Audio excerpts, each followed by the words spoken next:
Good evening. On today's episode of Things You're Not Allowed to Say in Mainstream Astrophysical Journals and in classes, I have here the Sun is a very young star.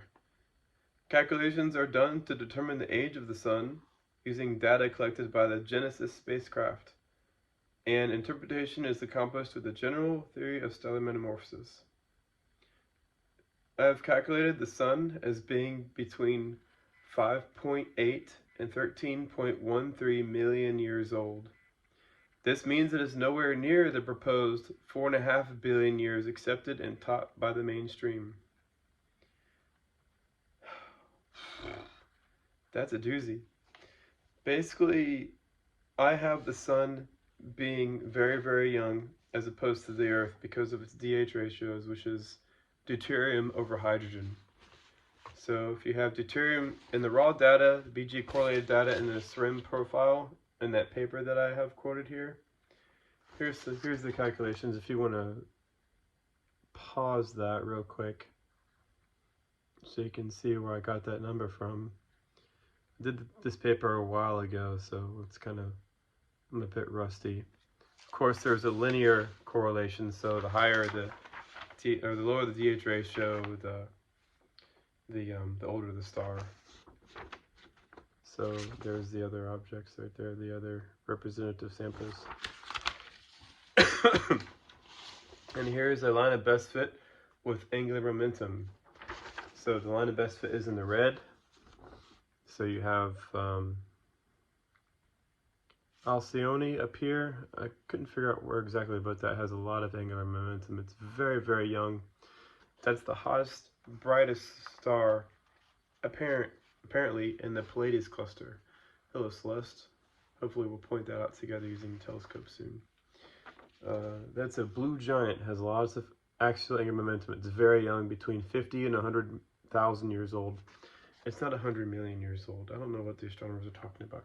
It's a very young, very hot, very energetic star with a bolometric luminosity over 2,000 times that of the sun, which means its total energy coming off of it is 2,000 times greater than the sun. That's a very, very, very, very young hot star. Okay, so that's up there. As it spins down, you have HD 6532, and then you have the sun right there. And then you have Teegarden star, Beta Pictoris b, TRAPPIST-1, Proxima Centauri, Jupiter, Saturn, Neptune, Uranus. Those are pretty familiar. Earth, Mars, Venus, and Mercury. As you can tell, the less axial angular momentum it has on this red line of best fit, the older it gets. And we're talking very, very, very, very, very old. But essentially, the DH ratios, when you have the DH ratio of 1 out of 10 million, as it is with the sun, that tells me that the sun is extremely young. It hasn't had enough time to get rid of all that deuterium.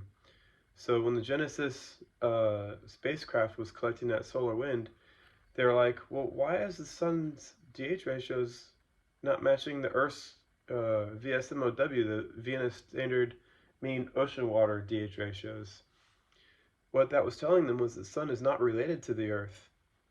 So they should have went back and went, uh-oh, maybe the sun and the Earth didn't form at the same time.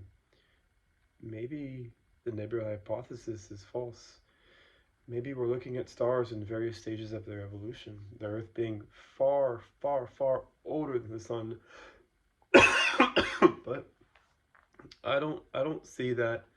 I don't see that in the works anytime soon. I think it's going to take another couple of decades. Celeste and I both agree that we'll be long dead and gone before astronomers today, astronomers in general, will know what it is that they're standing on. But I thought I'd share that with you. The sun is very, very young. It's not the 6,000 years like the young Earth creationists, but between 5 to 13 million years old is pretty damn young.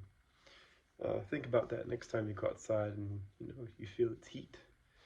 The Earth wasn't always in orbit around it. It's a brand new star. There we go.